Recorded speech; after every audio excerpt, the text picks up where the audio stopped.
Hey guys, what is up? Lupine here.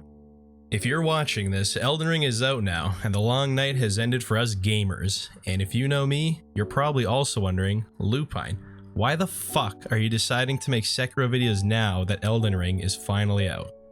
Well, the answer is I've had something on my mind about Sekiro, and I figured this would be a nice break for you guys from the absolute deluge of dogshit, low effort, day one Elden Ring tutorial videos. Top 10 places to explore first in Elden Ring. Best starting class for making a crack-smoking bard character. Top 14 grass assets in Elden Ring. Top 50 most fuckable NPCs ranked worst to best. You know what I'm talking about.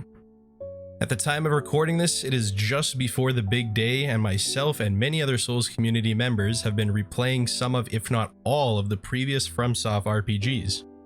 I've had lots of conversations over the past few weeks comparing and contrasting the games, which one is whose personal favorites and why, and just what sets them apart in general. Now, in a lot of these conversations, and also in various Twitch chats, I have heard this sentiment crop up time and time again. Sekiro has no variety. If you are someone who says this, I kind of get what you mean, but I resent that statement. Here's why.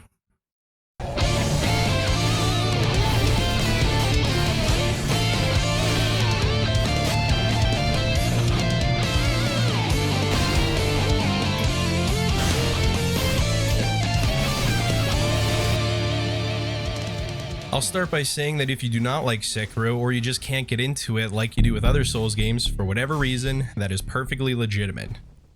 Amongst people that do like difficulty in Souls games but don't like Sekiro, the most common reason that I seem to hear tossed around is that they prefer the variety in previous games.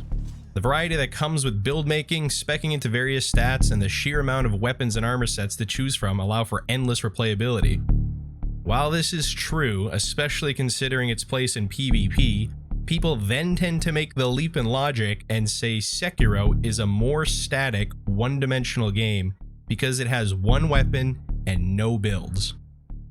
This is where I have a high cholesterol helping of beef. The idea that gameplay is more linear in Sekiro than Dark Souls and Bloodborne simply because it lacks an extensive catalog of weapons or different stats to spec into. I can understand the want for weapon and build variety, and I missed that a lot at first too. It is probably my favorite thing about Dark Souls 3. Now, I don't want to drag this video on for too long, so we'll just get straight to the crux of my argument. Sekiro allows you many options and solutions to fighting its enemies, while previous games boil down to roll, attack, swing weapon. Sekiro, in my opinion, has much more variety to how you can tackle an encounter than previous Soulsborne games. Let's take Dark Souls 3 for an example, the game with the quote-unquote most options. There are a number of playstyles in this game in theory, but essentially can be reduced to roughly one or two ways to play the PvE, especially the bosses. What I am saying is that the core gameplay is based around the iframe dodge, and a corresponding window of opportunity in which you can return damage. Roll attack, swing weapon, repeat. The bosses in Soulsborne games are designed to make the player dodge and weave through complex attack strings and show discipline with how many swings they get to fire back, which is great and all, but that's basically all you'll be doing for every boss. This is also the most fun way to play the games in the first place. You can stand still holding a shield up as well, but FromSoft has clearly tried to move away from encouraging shield turtling over the years, as hiding behind a shield like a terrified game journalist is not exactly the most fun way to play. Nor does it feel like the player has gained any new skills that allowed them to overcome the game. As a side note, I wish more enemies in Dark Souls 3 could riposte the player when they allow themselves to be guard broken, as most people get away with this for free basically and don't understand it to be a big no-no, until the bad red man comes along one day and pays them a visit. Going full poise mode in earlier games is a somewhat similar story. Sure, it can let you take attacks right on the chin and not even blink while you swing away to your heart's content. And although this is a fine way to play, it's kind of brain dead as you stubbornly refuse to follow the combat loop. Oonga boonga. We all know a Havelmom that got their fucking build off a Souls Planner and first tried basically every single boss in the game. Bloodborne doesn't even have poise, favoring hyper armor instead. And Dark Souls 3's poise/hyper armor blend is much less forgiving, and often you are unable to poise through most boss attacks anyways. Poise is much more effective on mob enemies, and you also have the option of backstabbing and parrying. I'll just say that I basically blitzed my entire first playthrough of Dark Souls 1 by running up to every enemy and one-shotting it with a Zweihander backstab. It kind of trivializes the PvE, but I can't help myself because what can I say? I'm all about that Dark Souls 3 fish grind set mentality, baby. Also, if you think parrying enemies and bosses with skillful timing is a fun and unique way to play, oh boy, wait until you play this fun new game called Sekiro, let me tell ya. There's also different flavors of rolling, but in essence, this is just the game asking you if you want good roll, gooder roll, fucking shit roll, or Tai Domi mode, where you don't even try to avoid the hit. At the end of the day, you are either still rolling attacks or just poising through attacks with mixed results. Light weapons, ultra weapons, twin weapons, these just determine how many attacks you can fit in a window of opportunity. Elemental and physical builds are fine and dandy, but basically, they just determine what flavor of Kool-Aid your sword's damage type is and how annoying the on-hit sound effect is. The brute quantity of options gives the illusion of playing the game differently when in fact it's more the same. And I guess it's time we address the elephant in the room. Casters. Casters get a lot of shit, and for good reason in my opinion. But I also know there are a lot of pure caster diehards out there, so let me just give my 2 cents real quick. Casting has never been properly balanced. Doing a ranged playthrough is basically a hindrance, as you have to sacrifice Orange Tang Estus for Baja Blast Estus in order to even have enough resources to clear an area and then the boss. You also spend your time either going back to the formula of roll, cast, repeat, or you aggro enemies one at a time and run away like a pansy while firing spells until it's dead and tediously grind out the game with lame hit and run strats, abusing the fact that the AI cannot cope with people who run away or have a defensive option against spells at all. Meanwhile, if you have co-op partners to hold aggro and clear trash mobs, casting is suddenly the most brain-dead and overpowered playstyle in the entire game, bar none, and instantly pivots the game from being a rewarding, challenging experience to an isekai light novel power fantasy. Woohoo guys, I beat Dark Souls 3, the hardest game ever made. Yeah, you could say I'm a bit of a hardcore gamer.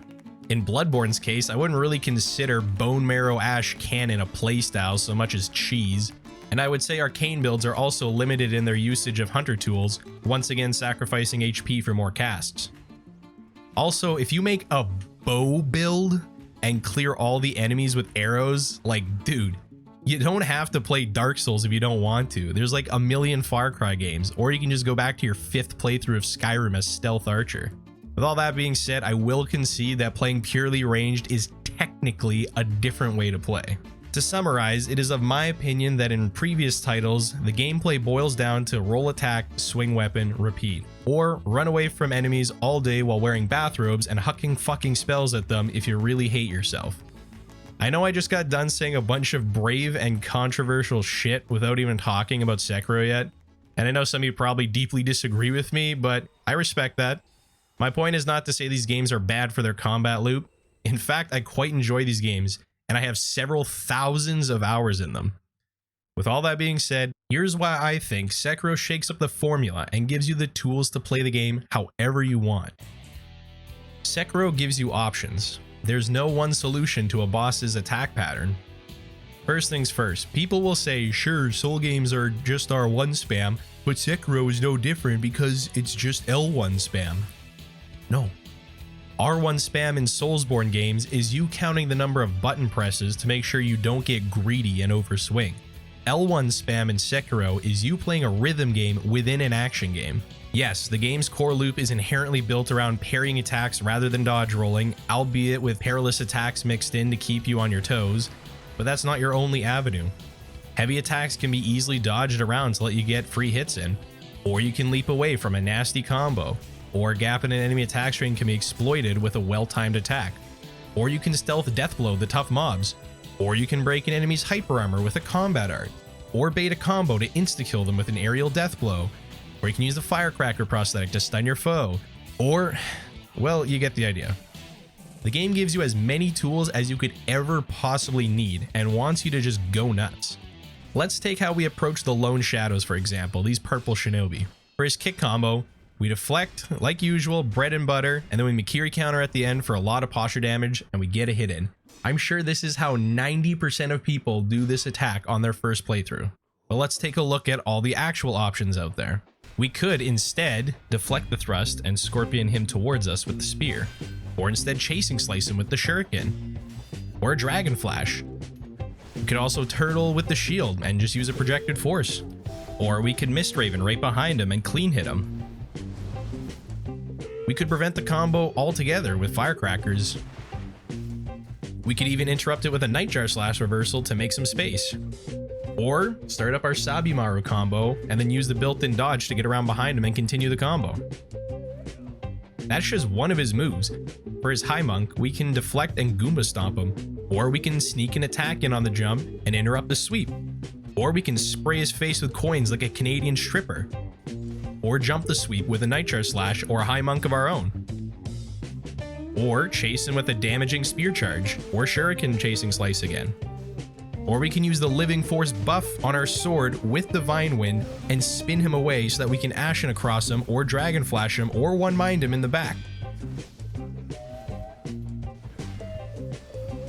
Or we can vault backwards off him and mid-air firecrackers to stun him and then follow it up with a mortal draw or jump back in with a shadow rush. Or we can spring-loaded flame vent him to knock him down, burning him, then buff our sword with fire using living force into a spiral cloud passage, or alternatively do a quick Sabimaru combo that we extend into a dual-wielding fire and poison dual-wield combo.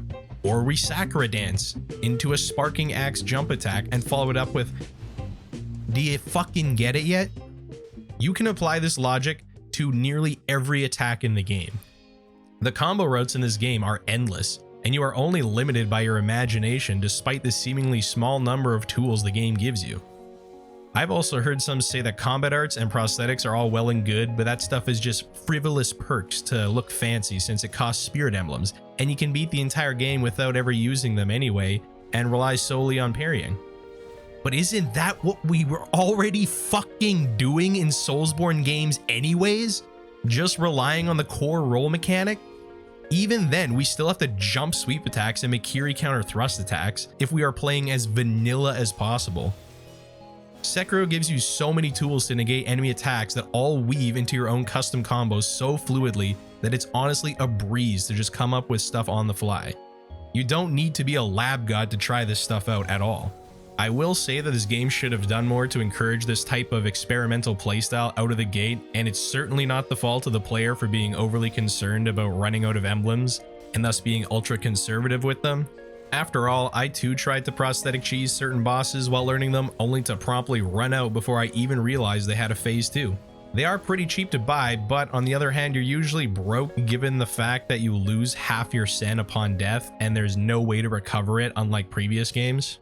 We've got to have money. It's a bit of a shame, but I also think this game's New Game Plus is some of the most enjoyable content to replay, and if you're like me and really start to sink your teeth into prosthetics and combat arts, you'll find Sekiro has an unbelievable depth to its combat. Like I said previously, Elden Ring is out by now at the time of you watching this, and I am 100% certain that this gameplay idea of giving multiple options to deal with the same attack will be woven into that game, and make it stand out from previous RPGs. If you still think that I am just a loudmouthed prick who has nothing productive to say and have absolutely no idea what I'm on about, I encourage you to go to Twitch right now and check out the small streamers doing playthroughs. Just give me the stalker and pass the drool. Waka waka pagalamo. Eel liver. Miraculous drugs, bruh. I have done this over the years, and I can guarantee you that you will rarely, if ever, see any two people fight a boss the exact same way in Sekiro.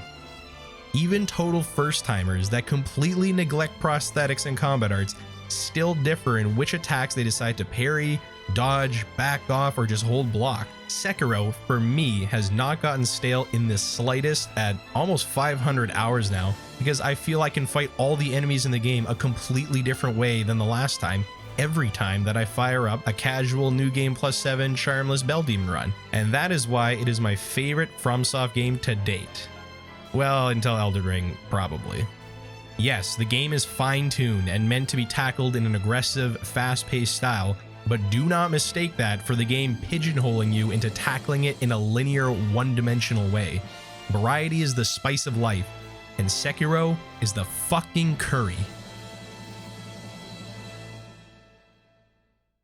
If you still aren't convinced and want to see some truly montage-worthy shit, most of you are familiar with the GOAT Ongbal. There's also plenty of other Sekiro montages out there I'm sure you could easily find. I've also done some challenge runs of this game, most recently being the Masochist run, aka Deathless, No Resurrects, All Bosses and Prayer Beads, Purification Ending, Charmless, Bell Demon, No Mortal Blade, and No Cheesing Bosses, which I also happen to stream live on Twitch. Feel free to come chill with the fam on weekends when I'm live, or leave a like and subscribe if you enjoyed this video. I do like to share my thoughts from time to time, but this video took a lot more work than I thought going into it. Originally just started as a dumb rant that I wanted to type out into words. So if you have any feedback for me, or want to see more of these, or you just want to call me a dumb fuck fake Souls fan poser bitch, don't hesitate to let me know in the comments. Don't take it too seriously, just some food for thought. In the grand scheme of things, all Soulsborne games are god tier, and arguing which is better is just a matter of preference. Besides, Elden Ring is shaping up to be the culmination of everything that has come before it. Fuck you! Yeet! Good shit, dude. So I have high hopes that I'm gonna fall in love with that game for years to come. Take care, guys.